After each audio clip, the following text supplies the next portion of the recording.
Yeah. What's up, man? What's going on? Man, listen, we had to get it. You okay? I'm good, man. I'm doing real good. Blessed and highly favored, man. Man, listen, I was like, okay, I know he's gonna be on here, so let me just go ahead and get this thing popping. You know what I'm saying? So we can be on time and get the little countdown so we can get our little theme music going. So welcome. Absolutely. Yeah. Welcome to the show, everybody. My name is Chris Allen. I am one of the hosts of the popular, man, I can say that now. The popular Real Talk in Real Estate. And I got my man right there. Go ahead, Maurice. Tell who you are. Hey, man, y'all know who I am. I am the bearded one. Somebody didn't like me and wanted me to change my name, so I can't be called a bearded realtor no more, but I can say it out my mouth, bearded realtor. You know, listen, man, I got to go ahead and confess it, man. I took that name. I ain't going to lie to you. I took that name. You were shining way too hard. Oh, man. No, man, we that's a whole nother conversation, but whole nother conversation, man. Man, this show, man. Wow. Hey, man. So this is the first episode of December, man. Can you imagine? We've been doing this show since April, brother. It's been a journey too. The show's been going on since April. And I don't think people thought the show was gonna last that long, because I hear people saying, "Hey, man, y'all show is consistent." You know, they say you could guys. Absolutely. And then when they say that, because I know you get it, I get it too. They be like, "Man, y'all been so consistent with it." In my back of my mind, I'm thinking, like, what was you expecting? What was you expecting to happen? Like, we was gonna do 3 shows. Do you know how many superstar agents we have right here in the city? A lot. And listen, we've been doing this show since April and have not stepped out of the city yet. No. Can you? That's something in itself. Like, we got all stars right here in the city. We got folk. We got young lady on the thing, and I know you're gonna introduce her. We Absolutely. Talking about folk in the top 5% of real estate agents in Florida. Absolutely, man. Right here in the city. Absolutely, man. Right here in the city of Jacksonville. All right, man. So before we get started with the show, man, can we announce this? Not yet. Let's wait. Okay, we can't announce it right now. Okay. Let's pay some bills. Let's pay some bills first. Let's pay some bills. All right, let's pay some bills real quick.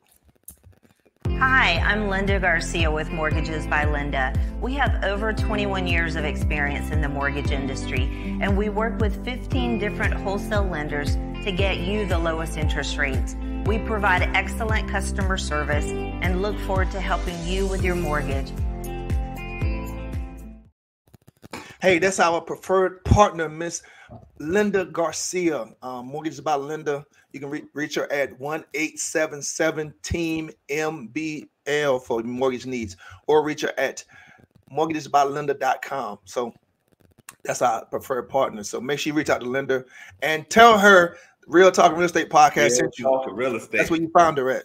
Absolutely. Man, she's doing some amazing things, man. You know, on the mortgage side, you know, listed in the top 1%, something like that. Yeah, man. She won the award for 2023 top mortgage brokerage. Top, like, she's killing the game.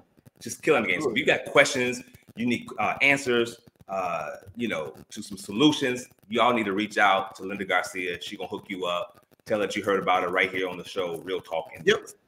Absolutely, man. Absolutely. Hey, man. Hey, let's go ahead and get this show started, man. Without further ado, let me introduce. So this young lady is a top producing real estate broker. She normally works out of Clay County real estate market. She's been licensed in both Florida and Georgia. Grew up in Berkeley, California. She also grew up in the ATL. If you know what that is, from down south, you know what ATL is. Has lived in Jacksonville for about 12 years. So, man, it's funny. She started her career off as a software developer for 30 years. And then she first obtained her real estate license back in 2004. And she became licensed in Florida in 2012. She's the author of the book, 100,000 Part-Time Real Estate Agent. And she coaches and mentors real estate agents all over the country with her weekly Saturday Squad Zoom call. She's passionate about real estate and loves helping others realize their real estate dreams, man. She's been married to the love of her life for the past 23 years, and her blended family. Whoa, you all right? Kids, absolutely. 6 kids, and then 8 grandchildren. She attended the North Carolina A&T, Aggie Pride, and obtained her bachelor's degree in information technology. That's probably why she's a software developer. Man. So from the University of North Florida, she loves to sing and serves as a minister of music at her local church for the past 7 years. Let's welcome Miss Cici Carter. That's that girl. That's that fire. That girl's good. Hello, gentlemen. How are you? I am wonderful. How are you? We are doing amazing. We are blessed and highly favored. You have blessed and highly favored. Amen. You have a very, very deep background. We definitely gonna get into it, but I mean, wow. Like I told Chris, man, I said, man, we gotta have this lady on the show, man. I said, hey, bro, she's got to be on the show. Like, got to be on the show. Answer what's about it, man. Thank you. You know, Cici and I, we actually was at the church together over there at CJAX back in the day. Yeah, back in the day. Yeah. So we got some history, and you know, to see her journey has been tremendous, man. Every time we're out and about, man, one of the people that I hear most often from a good place of the heart is Cici Carter. I hear that over and over, like it's a genuine servant leader, and so kudos to you. Kudos, yeah. Let's get in it. Let's get in it. All right. Absolutely. You know, this show is Real Talk in Real Estate, where we just keep it real and authentic. You know, people, we know that you're successful, or you would be on the show, but a lot of times we don't want to just know how you know the success story. We want to know who is Cici and how you did it, how you get it done. So go ahead and give us that backstory. You ain't got to go as far as back as when you was in the belly of the womb. But that far. But just go ahead and just take us back a little bit and then bring us up to current. Okay, well, you know what? I have always been passionate about real estate. That started when I was a child, when I was growing up in the San Francisco Bay Area. My mom and I grew up in a single family home, you know, just me and my mom, only child, just me and mom. And we would go to open houses. That was part of our little mother-daughter recreation. And I remember when I was probably about 8 years old, we were walking inside this house in San Francisco, and they said the house was $125,000. And I said, oh my gosh, who can afford a house that expensive? So times have changed a lot. But that's where the passion started. And then, you know, in 1998, I was privileged to be able to buy my first house using the NACA program, which has been around for, 35 years now.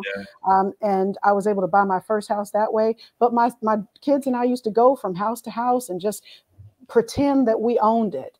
You know, and sometimes you just got to get the vision up here in order for it to be birthed. You got to first, the vision has to be formed in your mind so that you could have something to work toward.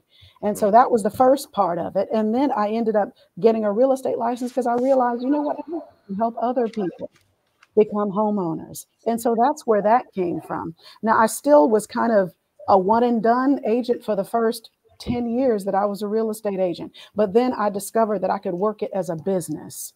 Gotcha. And so I started, you know, getting the tools that would help me work it as a business. And even though there were brokers all over the country that were saying you can't make any money in real estate if you do it part-time, well, I discovered that sometimes you got to fly in the face of conventional wisdom. And when you know that God has made you more than a conqueror, then you end up stepping forth into the things that God has for you.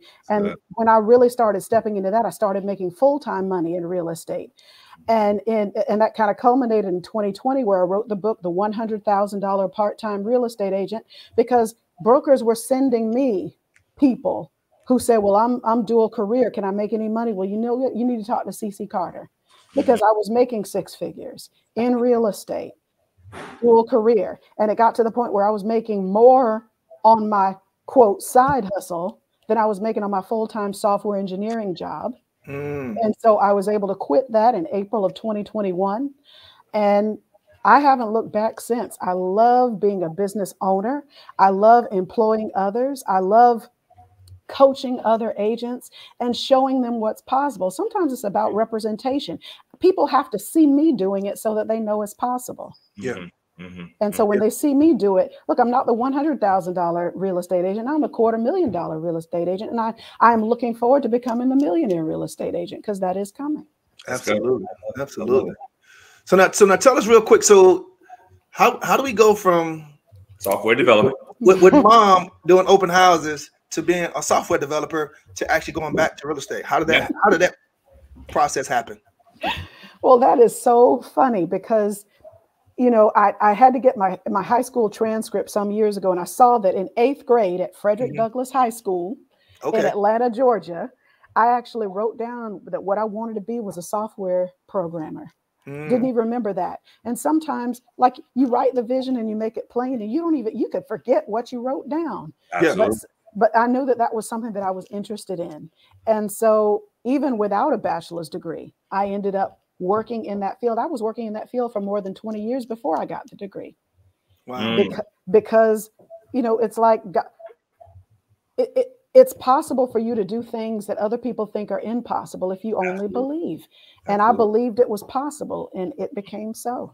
A lot of our issues are not education issues. They're not, who do you know issues. They're mindset issues. What do you believe you're capable of doing? That's good. And whatever you believe about yourself, as a man thinketh, so is he, right? That's so good. What you believe, you can achieve if you just believe it.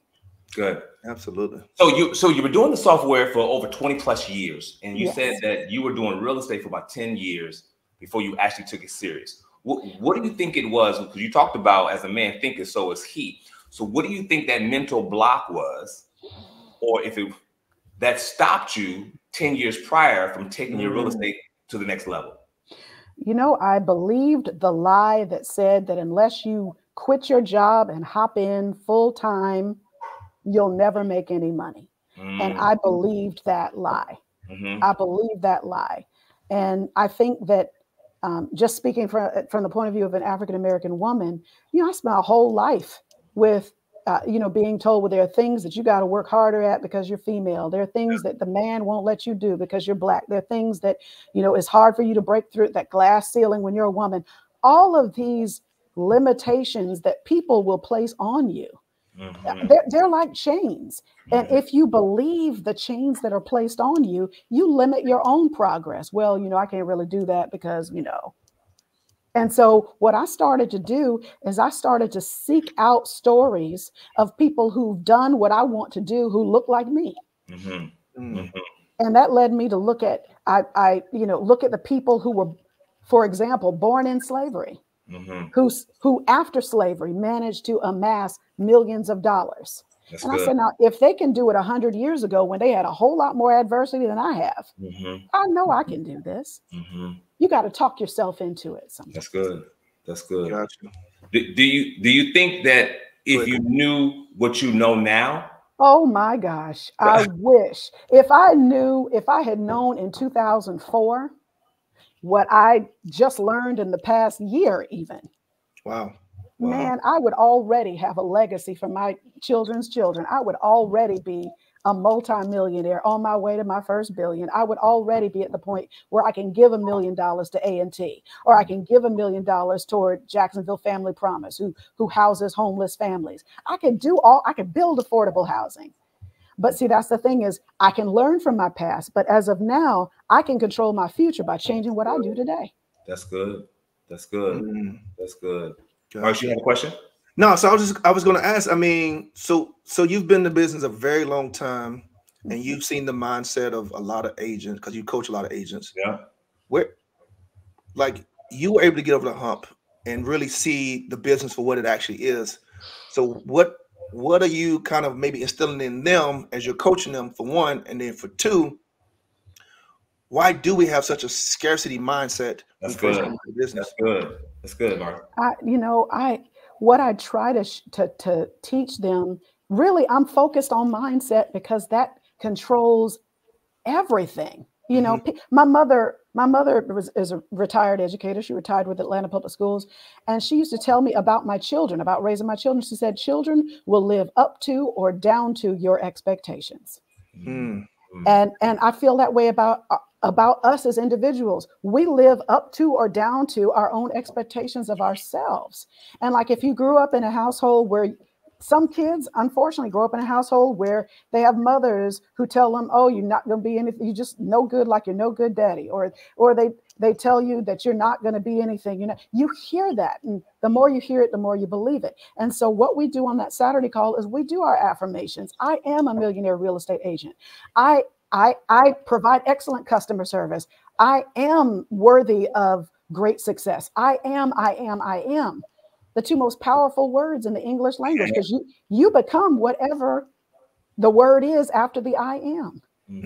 And so I talk to them about mindset. And I also tell them, look, if you think a single mom can't be a millionaire real estate agent, find the single moms who have done it. And because that'll encourage you that it can be done. Right. You see what I'm saying? And so I focus on that. And I'm part of that representation. They need to see in me what can be possible, what is possible. Yeah. So that they'll believe it can. Look, if I can show up at a door with my locks and get the listing, then guess what? You can get the listing too. That's good. Absolutely.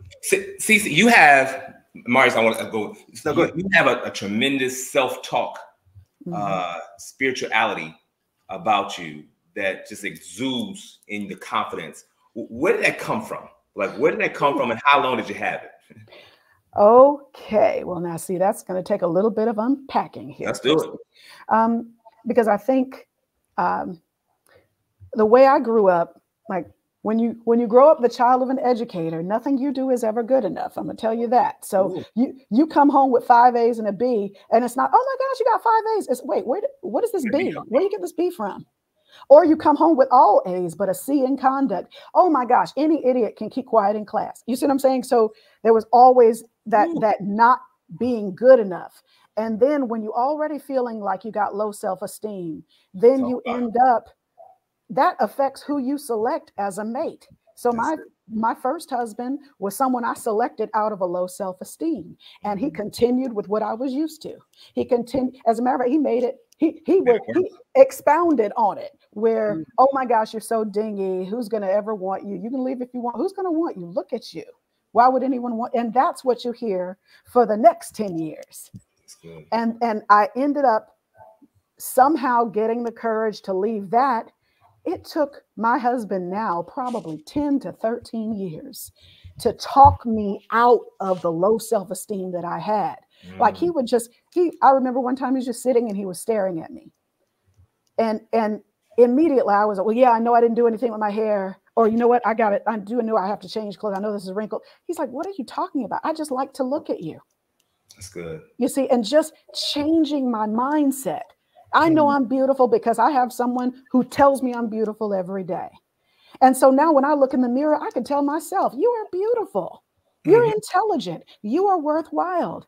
Because you got to say it so you can hear it, because whatever you hear, you believe. Self-talk.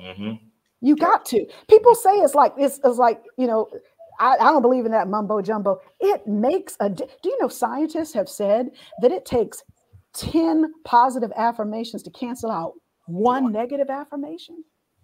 You got to speak to yourself. Sometimes you got to encourage yourself. You have to. And that's how you get 1% better every day, is the positive self-talk changes your behavior, which changes your actions, which changes your outcomes. Good. Got you. So I want to go back just a little bit for a second. Yes, sir. Understand something. So we go from California to Atlanta to Jacksonville. How does that dynamic help happen? Right. That, you know, growing up in Northern California, I spent a lot of time in private schools, where you know there was basically only a couple of Cocoa Puffs in a bowl of milk. You understand what I'm saying? And I had some identity issues where, you know, the people around me who were successful didn't look like me. Got it. And so as a child, I would say, well, I want to be this because I see this as successful. Always winning. Absolutely. As always winning. And so in order to help my identity, my mom figured, okay, we're going to pick up and we're going to move 3,000 miles away to the Black Mecca. We're going to move to Atlanta so that you can get some self-esteem boost. So what year was this? I'm sorry. What year was this, Cici? That was 1982. That was the year I turned 13. I got it. And so we moved to Atlanta, and I went to the first probably 99% Black school that I'd ever been to in my life. And I learned that at an all-Black school in the South, now you got multiple races, because you got the high yellow, the medium tan, the brown, the dark brown, the black, the blurple. And so you got all these different, it's like people find ways to divide themselves. Yeah. You know, and that's what I saw, that kind of school days. It's like the movie. It was like school days. Gotcha. And so it wasn't until I went my freshman year of college, I went to North Carolina A&T, HBCU. It's the same HBCU that my mother went to back in 1959. And so I went there, and suddenly, instead of hearing, well, you're cute for a dark-skinned girl, it was just, I was just cute. You know what I'm saying? It's like I got to experience what it was like to be worthy of admiration and worthy of love for that 1 year that I was there. It was a life-changing experience for me. That's also when I went to a campus church service. That's where I got born again, is in a campus church service in Harrison Hall at North Carolina A&T. So a lot of things kind of helped with my identity there. Now if I had experienced more of that, I think it would have helped me not get trapped in the first, marital situation. If I had really steeped in that, self-esteem building environment that was North Carolina A&T. But, we make our choices and we end up where we're supposed to be anyway. So now, Cici, I want to talk about something really quick, just because we talk about mindset a lot on the show, and you've talked about it a lot. You talked about the self-esteem that you had. So now, with your self-esteem being so, let me just be honest, being very low at the time, right? How were you able to still pursue a career in computer development, still pursue a career in being a realtor to where you have the success you are now? Because those limited beliefs just don't go away. Right. They're always chasing you all the time. So how are you able to still overcome those in this present time? That's good. Well, I will tell you that when I started in IT, it was after being fired from a secretarial job. Okay. Where I had a boss that said, well, Cici, with, you're able to pick up new software so easily. I feel like you could really be somebody, like maybe one day being secretary to the vice president, because that's as far as she thought that she saw me going. Yeah. I ended up being let go from that job because as a secretary, I was not a good secretary. I just wasn't. And I'm just being honest, you know what I'm saying? And I was a secretary at a time when being a secretary meant make sure that the boss gets coffee by a certain time, make sure that there's decaf and regular in the conference room for this meeting. I mean, that get the dry cleaning. Oh my Lord. Make sure your boss, I'm getting calls from his wife, make sure he drinks enough orange juice. Like, what in the world? Right. But I ended up getting fired from that job, and I signed on with a temp agency. And they had an assignment where I would make a little bit less an hour. I remember it was $8.25 an hour. Okay. Which is not much more than $8.25 an hour is today. I mean, it wasn't a lot, but I was going to be a receptionist at a help desk. And what started happening was when people called the help desk, I was supposed to route the call to the software people. But they were calling about stuff like, well, how do I format this document in Word? Well, shoot, I knew how to do that. Okay, well, tell me what you got so far. Okay, well, what do you do? Go into file, go into this, da-da-da-da-da. And I was solving the problems. Because that's what I'm anointed to do anyway. That's what I do as a real estate agent. I'm a problem solver, right? Yeah. And so that's what I started doing. And other people took notice. Like, wait a minute. We don't have as many of these little piddly calls that we can't stand because Cici's solving them when she gets the call. In between calls, I saw a software program on the computer that I'd never heard of before called Visual Basic. I said, well, okay, let me see if I can figure this out. So I'm playing in it, just not letting my mind be idle between calls. Like, let me work with this. And I started working with that, started creating tiny little programs. Hey, I can create a customer service program that'll tell us how we're doing answering the phone. That caught the attention of one of the software managers on the 19th floor. And he said, why are you here doing this? You need to be on my team. And that's my first job as a software developer, was him seeing what I was able to. And if I had just sat there idle playing solitaire or, whatever it was people did at that time when they didn't have anything other than that to do, I would not have been prepared for the opportunities. I'm a firm believer that opportunities are always coming our way, just like pitches. But are you ready for the pitch when it comes? It's just a matter of being ready when the opportunities present themselves, because we know the opportunities are coming. It's like some of the agents that I coach when they're like, I really want listings. I really want listings. And then the opportunity to list something comes your way, and you don't even know what paperwork they got to fill out. Not ready yet. You're like, I need to sell some houses, need some buyers, and God sends a buyer your way. You don't even know how to get into a lockbox. You gotta if you get ready, you don't have to stay ready. That's it. I'm sorry, if you stay ready, you don't have to get ready. You stay ready, you got to get ready. So if you focus on always being ready for the opportunities, then when the opportunities come, you're ready for them. You can take advantage of those opportunities. And that's how I got into software development. That's why you said that you were doing software development way before you even had a degree. Long before. As a matter of fact, I got the degree in 2017. I got the degree after 30 years after I started, and I graduated with my daughter from UNF. And the only reason I got it is I want my mom who has a PhD from UC Berkeley, I wanted my mom to see me get the degree.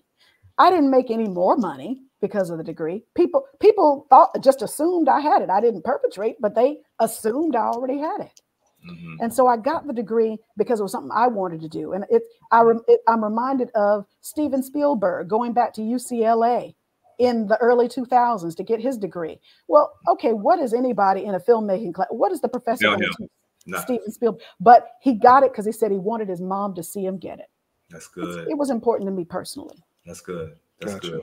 So when you look at some of these, let's go to the real estate. When you look at some of these agents that are out here right now and they're struggling and they can't get it, what do you think that number one thing is as holding them back from getting to that next level? Absolutely. I think confidence is a big thing. Because sometimes you're not getting the business. First of all, and I've been this agent, I'll tell you that. I've been this agent where you come across as so desperate to get the business. The customers smell that desperation on you. You're not confident. You're desperate. You're coming across like a drunk prom queen. Nobody wants to dance with a drunk prom queen, right? Pretty sure some people out there were dancing with that prom queen, though. Some of them. I'm just playing CT. But that's the thing, is they smell desperation on you.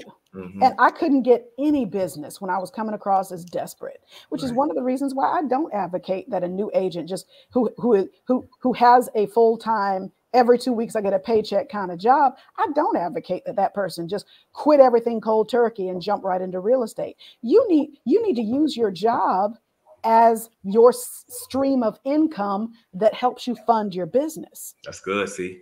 And then you can quit your job. But when the first time I quit my job back in 2007, I quit it too early. I had a good 2006 and I quit my job thinking now I'm going to delve into real estate. And as you can recall, 2007, well, things were really great the first few months. And then suddenly stuff started messing up. And so 5 months after I started full time, I left real estate and went back into IT because I'm like, I need a regular paycheck. And it took me a long time, probably longer than it should have, for me to delve back in full time because of this fear that what happens if I don't make it? And my old pastor in Atlanta used to say, you can't be so scared you're going to miss it that you never try to make it. Like maybe if you step out, you might make it. It might happen. If Peter hadn't stepped out, he never would have known that he also could walk on water. You see what I'm saying? You gotta try it. You have to try it first. That's good. You don't know what you're capable of doing until you try. So the agents that I've talked to said, well, I've actually had this conversation this year. I'm not really trying to make a lot of money in real estate. I'd be happy if I could just make $40,000 a year. Right. What? I could work at Target and make $40,000 a year. Why would I start a real estate business to make $40,000 a year? But that's the thing is I found myself earlier this year getting irritated with a new agent who told me, well, what I really want to do in 2024 is I want $1 million in commissions. And, I had the nerve to feel some type of way about that. Well, wait a minute. Now I've been in real estate a lot longer than him. That's not my goal.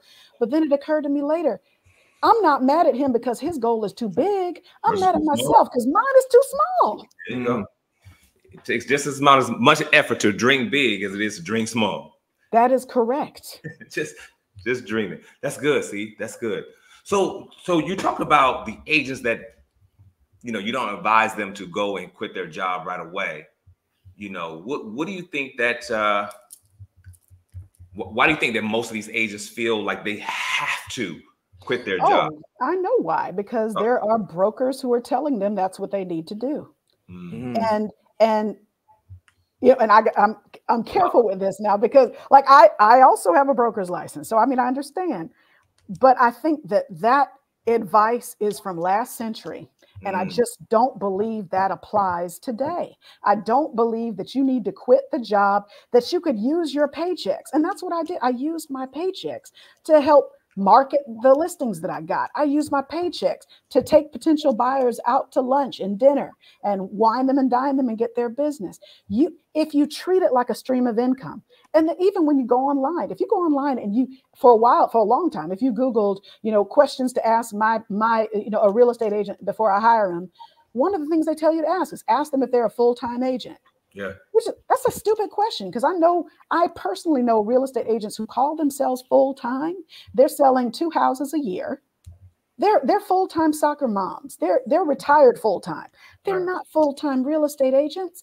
But I say, now I have a day job, but I am a full-time agent. So when I get that question, well, are you a full-time agent? Well, Mr. and Mrs. Seller, what I hear you saying is, am I going to dedicate the amount of time it's going to take to sell your house for the most amount of money in the least amount of time? I am that agent. Here are the systems that I have in place to make sure that you succeed. There you go. What I do at my time from 9 to 5, Monday through Friday, is none of their business. Their business is, can I sell your house? Yeah. That's what you really want to know. That's good. Back in the day when that old model was, you pretty much had to be a full-time agent, because that was the only way that your client was going to be able to get in contact with you. We didn't have cell phones. We didn't have, we didn't have email. We didn't have any of that type of stuff. You had to be in an office. You know what I'm saying? People want to know, well, where's your office at? My office is in my car. What do you mean? My office is wherever I am. That's where my office is. You know what I'm saying? But back in the day, that's what it was. You had to have an office. Why? Because that's where the MLS numbers was. That's where the big phone book with all the listings was. All the listings was. Not realize it was on this. Now it's on my phone, and my phone is anywhere I'm at. That's where I'm at. So good stuff. So, Brian, do you have a question, Maurice? Yeah, I had a question. So now I want to kind of touch on this for a second. So, and you mentioned how your mom never seemed to. She didn't really feel as though you were up to the standard of what she wanted. Have you taken that mantra or that type of attitude and applied it to your business? And if so, how you done that? You know what I'm saying? Like, have you done that? Okay, I'm glad you mentioned that, because, as an adult, my mom and I have had conversations, and I understand where she was coming from, because she was coming from the school of thought that, look, you're Black and female, so you already got 2 strikes against you. You're going to have to be twice as good as the next person in order to get half as far.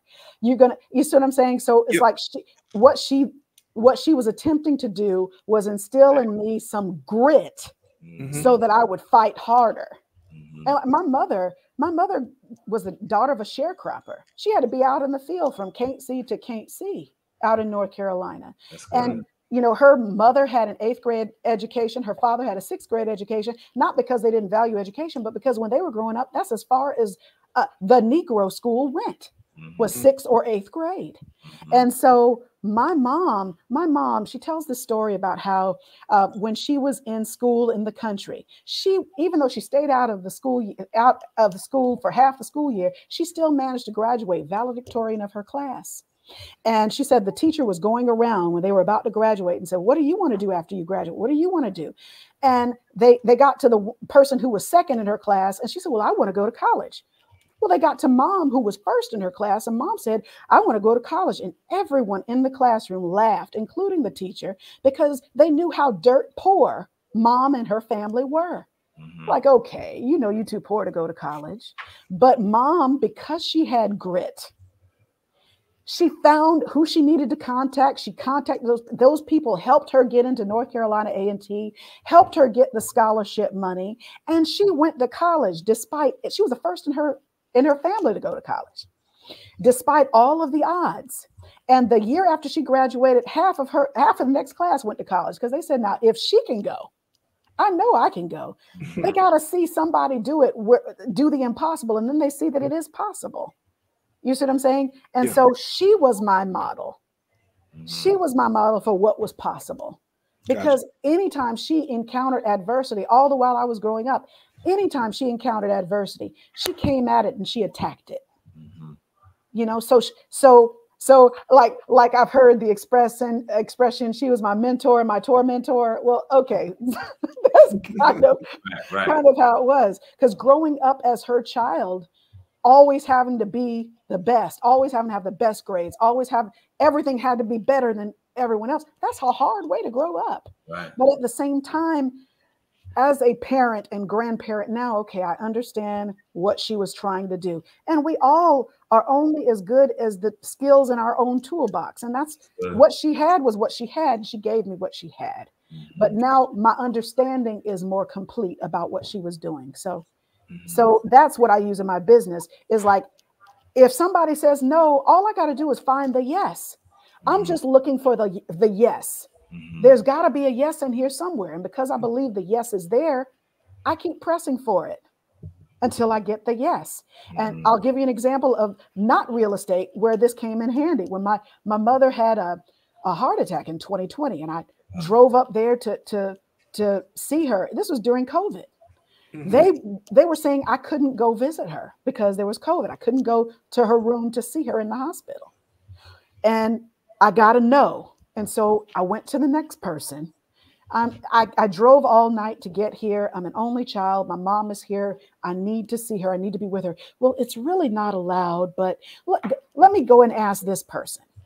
I got 4 no's before I got one person. Okay, I'm not supposed to do this. So you don't spend a lot of time. I'll let you up there for 15 minutes, but don't tell anyone I did this because I'm not supposed to do this. And I'm like, I expect rules and regulations to be changed and reversed on my behalf because I know that the yes is there for me. All I got to do is find the yes. I've gotten listings from an office receptionist who said, I'm not supposed to give this to people who are dual career. I'm only supposed to give this lead to a full-time person, but I really feel led to give it to you. And I got the listing, sold the house in 3 days. I've had an agent this year, a couple of months ago, who said, hey, I got this lead, this seller lead, and I really was nervous about it because the seller seemed very rigid, and I felt like God wanted me to bring you in on this. Okay, I went with her to the listing appointment because I found the yes.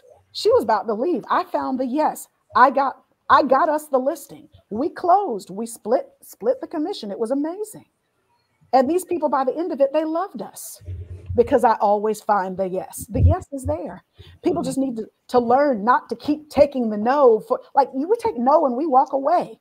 Like that's the end. That's not the end. There's a yes there for you. Find the yes. Now, there have been times that I haven't gotten the listing. There have been times this year that I didn't get the listing when I thought I had it. But here's what I chalk that up to. That wasn't for me. Apparently, that was somebody that I wasn't going to gel with personally. That was somebody that was going to be a bigger headache than I can take at that time. And so if I don't get the listing, okay, that's their loss. I wipe the dust from my feet and I keep it moving because there's enough business out there for all of us. Maybe that was somebody else's business. That business belonged to another agent. I let them have it and I go after the business that's earmarked for me. Walk us through, Cici. Walk us through. Man, we can go on all day with this. You know, we get some gems. Walk us through your daily habits. So when you walk us through that moment when you wake up, what we doing? What we doing? Okay, so the first thing I do when I get up out of bed is I take my phone with me. Not to be too crass, but I take it with me to the bathroom. I get you. And the first thing I go to is Facebook. And I look to see who's got birthdays today. Okay. The people who have birthdays, well, you know what? Everybody likes to have a happy birthday. So I go in and I happy birthday the people. And I try to do this. I just started doing this. I'm trying to do it every day now. I go out and I go ahead and say happy birthday to those people. I actually recorded myself singing with myself Stevie Wonder's version of Happy Birthday to You. And so I have that in my phone so that I can text the people who are past and current customers when it's their birthday. Happy birthday. Here's a birthday song for you. Happy birthday. And they hear that and it brightens their day. Oh my gosh, nice. She said happy birthday to me. Okay. And so they feel special. I want to make people feel special because like Brian Serhant once said, he said, people don't like to be sold anything, but they love going shopping with friends. All I'm doing is finding out the ways every day that I can be more of a friend to the people in my database. That's good. They'll remember you're an agent. Oh, I'm calling Cici. Cici's my friend. She also sells real estate. That's good. All right. So we sending out happy birthdays. Then what we doing? Well, we're seeing who we can text. Who am I supposed to text and call today? Now, I know I'm a Gen Xer and I prefer text. I have heard that millennials also prefer text, but I got 2 kids who are millennials who prefer phone calls. And so I try to reach out to people based on the medium that they prefer. Hey, just calling to check in. How's everything going? Here's a new one that I got from another extremely top producing agent nationwide. He said, if you're going to go out of town for the holidays, call up your database. Hey, just checking in. I'm about to go out of town and I wanted to find out if you had any real estate needs before I left. I want to go ahead and take care of that before I go. It's a great opportunity for you to touch base with your people, to remind them that you're a real estate agent, and to also find out if they got any leads. Who do you know that I should know? Who's got some life event that's happening that I can help with? Who just got married? Who just got divorced? Who just had a baby? Who just had kids to leave to go to college? Those are all life events that trigger a change in housing. That's good. Gotcha. I'm in a military town. Who's being redeployed? Yeah. The reason I asked that, the reason I asked that, CC, is because we've had a lot of agents that come on the show, and they all talk about their routines, and most of them are very, very systematic in. Right. Yeah. I have to tell you, Chris, that's something that I'm rereading The Millionaire Real Estate Agent. And I'm reading it from cover to cover and I'm taking notes because I believe that I've been more entrepreneurial than purposeful. And I need to go from entrepreneurial to purposeful. I said, man, if I sold 30 houses without following rigid systems, how much more can I do if I follow the systems and follow the models? There you go. And, I talked to the man who owns my Keller Williams office and several others, Gene Rivers. He's my inspiration. And he said, if you follow the models in the Millionaire Real Estate Agent book, you follow those models, you can gross $1 million in commissions in 9 months. And I said, well, okay. And I looked at other millionaire real estate agents. I got an interview on YouTube with Ben Kinney, watched the whole hour-long interview. And the first thing he said was, all I did was read the Millionaire Real Estate Agent book and I followed the models. I said, wait a minute. So I'm seeing a pattern here. So if I follow the models, imagine how many more houses I can sell. If I just follow the models that other millionaire real estate agents have followed. And so that is my plan for 2024. I did very well this year. I sold over $10 million in real estate so far this year. I had a great year. But I know that I can do better if I'm just consistent. Exactly. And consistent lead generation. That's my goal really as of now. Is I'm going to spend from this time to this time every day, 5 days a week, I'm going to be reaching out to my sphere. I'm going to be calling people and I'm going to focus on, can I get at least one appointment per day, a listing appointment or a buyer appointment? If I can get one appointment per day, 5 days a week. Look, I went on 2 listing appointments with strangers last week and I got both listings. I'm confident that I can get the listings. I just need more appointments. How do I get that? I got to call more people. Yeah. And so that's what I'm going to be much more purposeful of. That's what I am being much more purposeful about as of yesterday. I am being much more purposeful about this. Can I reach out to 100 people a week? Can I meet 25 new people a week? Can I do that? Yes, I can. I can. Good. Gotcha. Question, Maurice? So Cici, I mean, you're dropping some amazing stuff and a lot of nuggets that realtors, I mean, just don't understand or they don't want to get. So now, how do you handle those agents, or how do you curtail agents who are really in it just for the money? Oh, come on. Like, you know what? I wish they would leave. I wish they would go and pass out smiley faces at Walmart. I wish they would do something other than this. Okay. Because this business is really about how many people can I help? You know what I'm saying? And I was taught that like real estate agents, and I mentioned this in the book, real estate agents are like shepherds. We're guiding the sheep. The real estate agents are shepherds. We're feeding the sheep. We're making sure the sheep know where to go. Wolves see the sheep as food. And there are a whole lot of wolf agents out there who are not looking for what is the best option for you. I've gone on listing appointments where I've told the seller, you know, based on what you're telling me, you don't need to move right now. This is not a great market for you to meet your goals for selling this house. And I got the listing 5 months later because I was honest with them about that. And so I think that if you're only seeing customers as a commission check, you're not going to last long, and you're not going to provide the type of service that will cause them to refer you to all their friends and family. I'm never after this piece of business. I want all of the people that you're going to be raving to about me. I want all of the people in your sphere to see that you trust me and that I did great for you. I'm after the referral. You should be able to get 6 to 10 pieces of business from one person that you took good care of. And that's the difference between Atlanta agent Cici and current Cici, is I just didn't get that early on. I didn't understand that early on.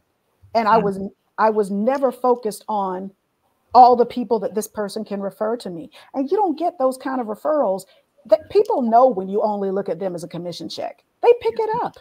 They know. That's good. They know.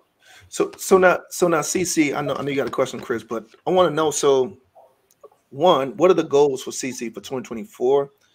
And also, I want to know, you know, where do you see yourself in the next 3, 5, 10 years from now? All right. Great question. Very good questions. Very good questions. And you know what? Before last month, I don't even know if I would have known how to answer that question. Those questions. Now that I know what's possible, my goal next year is to hit $1 million in gross commission. Okay. Now I know that's not going to be the net profit, but I want to gross $1 million, and that's sort of what they outline in the Red Book. The first thing is think $1 million. If you don't think that you can make it, you won't make it. And so you think $1 million. The next step is to gross $1 million. The step after that is to net $1 million. And the step after that is to receive $1 million. And then after that, I want to give $1 million. I want to be able to give $1 million a year to causes that are important to me. I want to be able to do that. That's good. Like prior to 2019, I had never heard of Robert F. Smith. I hadn't heard of him prior to 2019. Did not know that he was the richest Black man in America, worth $9.2 billion. I had never heard of this man until he went to speak at Morehouse's class of 2019 graduation and said, I'm going to pay off everyone's student loan debt. He changed the lives of almost 400 graduates with that one statement. He changed their lives. And then he came back 5-6 months later and said, now the parents who took out loans for your kids to go to school, now I'm going to pay that off too. Imagine, like I've personally counseled young buyers who had excellent credit, excellent income, but owed $255,000 in student loan debt. And they couldn't buy houses. Imagine the life-changing act of paying off hundreds of thousands of dollars for each student in student loans, so they can start their careers without that chain around their necks. He changed people's lives, and I had never heard of him before. You see what I'm saying? And so I want to imagine, like, if you had a choice of being rich or being famous, which one would you prefer? I'd rather be rich. You don't have to ever know who I am, but if I have the means to change people's lives, and you change their generations. Because I'll tell you this, people who have never owned a home in their lifetime, somebody who owns at least one home amasses 20 times the wealth of a person who's never owned a home in their life. I've got relatives who are in their 60s who have been staying in the same apartment for 3 decades. Wow. I want to change lives, because we change that person's life in terms of getting them an asset that they can pass down to their generations. Now you've changed the trajectory of the people, their great-grandchildren. Absolutely. Absolutely. That's what I'm talking about. It's not about making your name great. It's about changing generations of people. That's what I want to do. Cici, you're a mentor to many people right now. Oh. And one of the things that you talked about was Gene Rivers. Oh my gosh. Respect that man. And we've heard a lot of things great about him in the industry. Him. What do you think the importance of having a mentor in your life? How has it changed? Give us your thoughts on that. You have to have somebody who is where you want to be. That's good. You have to have, because it's almost like that. That's the mark that you're pressing to in the natural, like that. You've got something to press toward. You know what I'm saying? You got a goal that's it manifested in physical form that you can be like. If all of your circles, you're the most successful person in every circle you're in the wrong circle.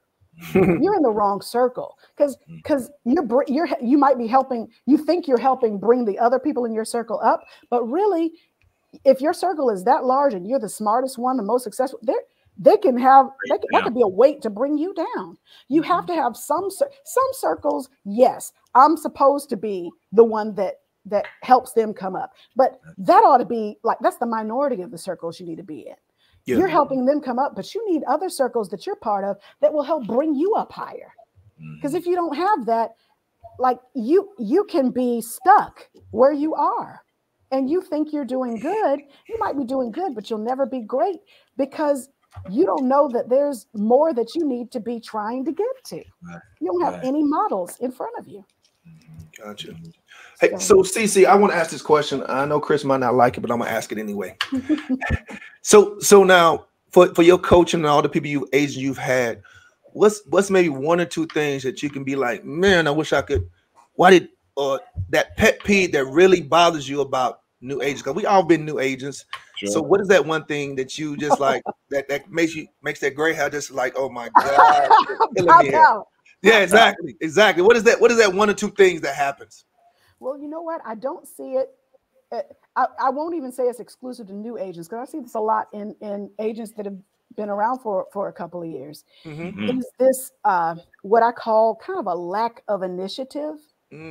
Like, I love helping agents succeed. I love that. That's part of my goals for the year. I want to make more, at least 6-figure agents. I want to help you get there, right? Mm-hmm. Mm-hmm. But the pet peeve of mine is when I get a call that's not about how do I do this in my business. It's, hey, how do you do you mentioned doing a Microsoft Word merge. How do I do that? Now that's a question I would happily have answered when I was working at the help desk, 30 years ago.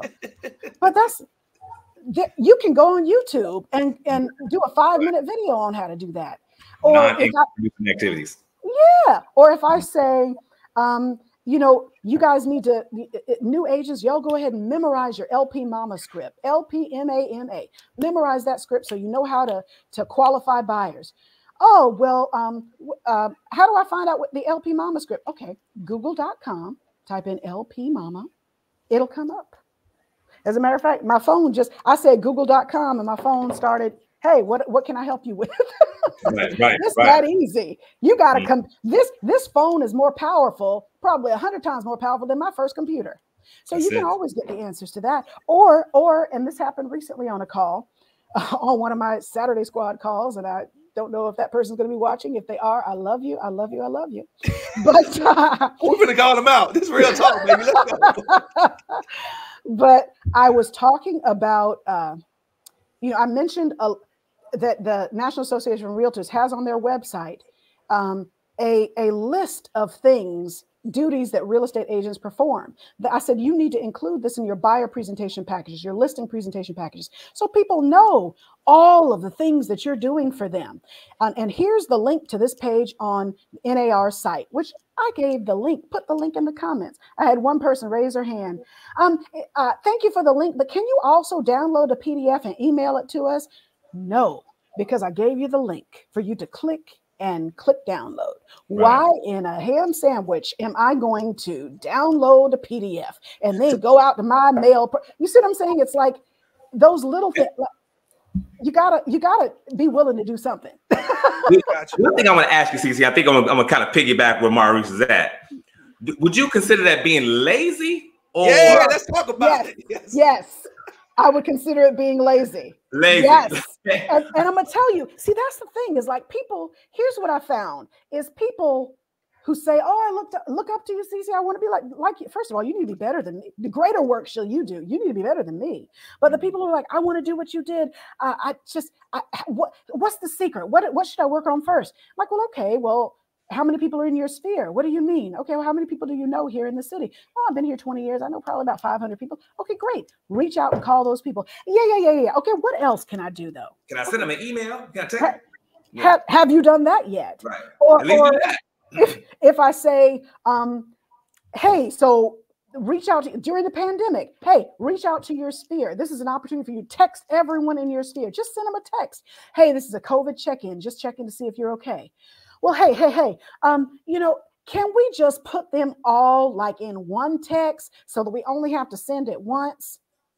You could, but it's not going to have the same effect. And you know what? I used to be that lazy agent. So, I mean, I'm speaking not just from what I see now, but from what I was then, where I had Erica Lindsay, who was my team lead, and she was the originator of the Saturday Squad. She was who I initially learned from at my office, learn different things and how to work as a business in my, how to work as an agent in my business.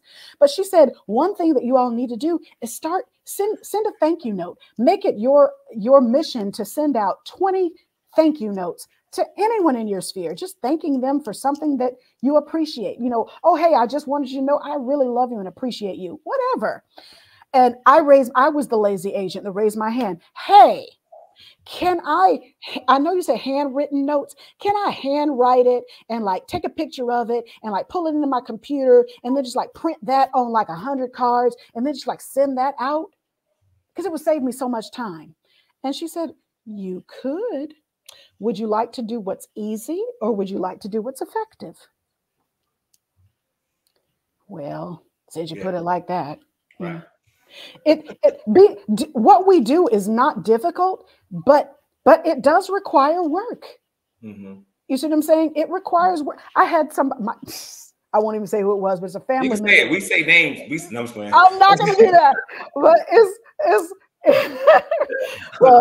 like my daughter is also a licensed real estate agent, and she was dual career.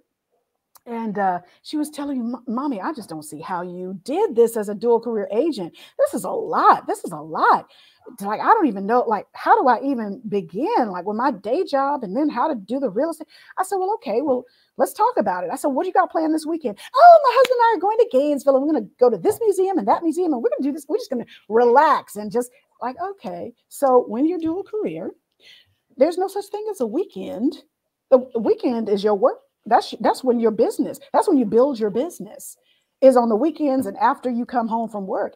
And that is not easy, especially when you've had a hard day at the office and you got to now come home and make your calls.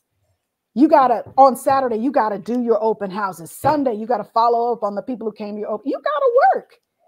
Yeah. But here's what my husband started doing. He started doing this, I want to say, it must have been January 1st of, I think, 2018, where he said he just felt led to do this. He felt like, his words were, I feel like the Holy Spirit wants me to do this with you every morning. He grabbed me by the shoulders, looked me in the eye, and he said, you can build your business. Now, at first, I'm like, well, I don't understand what he's saying. Does he mean it's okay for me to quit my job now? What is he trying to say? Like, I'm reading between the lines because, look, I want to quit. But what he was saying, and I finally caught this revelation, he was saying, like, ignore conventional wisdom that says you got to quit your job. You can build your business. You can build it. And so I realized, wait, I don't have to quit this job to build my business. So I have an answering service that answers my calls. The Cici Carter team, may I help you? Because the customers out there don't need to know how big or how small I am. So I always look big. Even when I'm by myself, I look big because I have somebody answering my phone. So my phone is always answered, right? When a call comes in, okay, I have built-in texts, canned texts that when I reject the call, first of all, it goes to my answering service. But second of all, I reject it with, hey, I'm in an all-day meeting. Guess what? If I'm working from 9 to 5, I'm in an all-day meeting from 9 to 5. That's it. They don't need to know I got a day job. That's none of their business. I have a 9 to 5 appointment Monday through Friday. But after that appointment, I can schedule you for a buyer consult. I can schedule a listing appointment. That's good. But that all I'm doing is making myself available outside of the 9 to 5 permanent appointment that I have with my day job. That's good. You got to work it like a business. And a business owner is thinking about how can I make myself available to the people that are going to give me business. A business owner is not, and I've had people, Saturday Squad is 9 a.m. on Saturday and it's on Zoom. You don't have to show yourself. You don't even have to roll out of bed.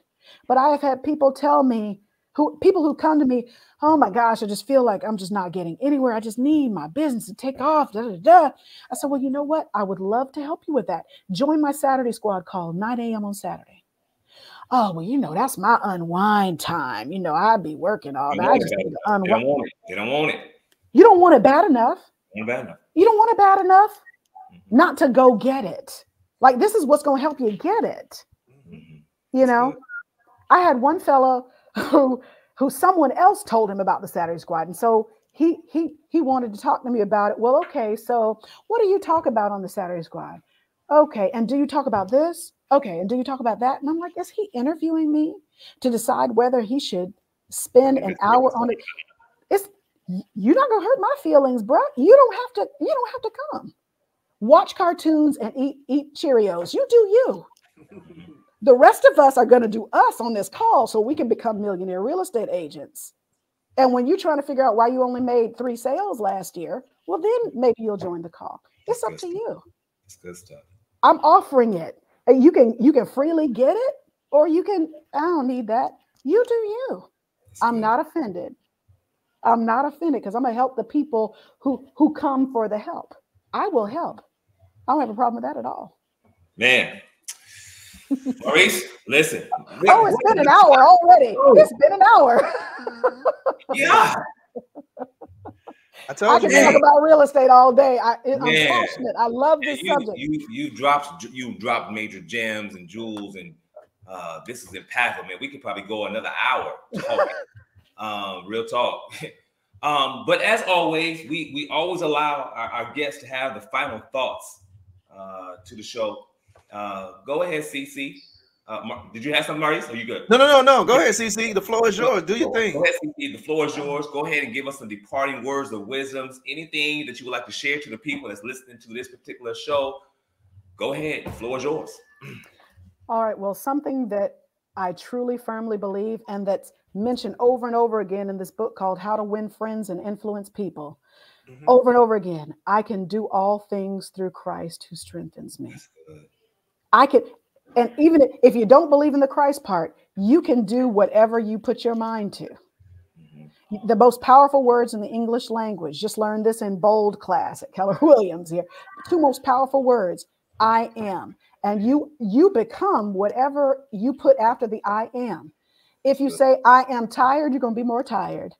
But if you say, I am worthy of great success, that's good. I am someone that other people want to know. I am successful at everything that I do. You become that because you start to believe that. You change what you think, you change your behavior, you change your actions, and you change your results. It's all about this right here. You don't have to accept, there's no limits. There's no limits. I'm living in a room without a roof. There are no limits. There's no glass ceiling. There is no ceiling. I can do all things. I love it. That's it. Well, Cici, listen, you came on the show. You was real. You was authentic. You dropped nothing but gems, precious gems. Amazing journey that you've been on, and I can tell why you're one of the top agents out there. Yeah, I appreciate that very much. I appreciate that very much. Yeah. If there's anything that we can do to help you in your journey, please, you got some friends over here at Real Talk or Real Estate, just reach out to us and be there 100%. I appreciate anything it. that we can do to help you along your journey. I appreciate it very much. Thank you for having me on. I appreciate you all. Thank you. We appreciate you coming in and doing your thing. All right. Thank you, sir. Take care. All right. Hey, man, let's go ahead and wrap it up. Let's pay the last bills for the day. And then we're going to wrap the show up, man. All right, we're going to do an announcement? What we doing?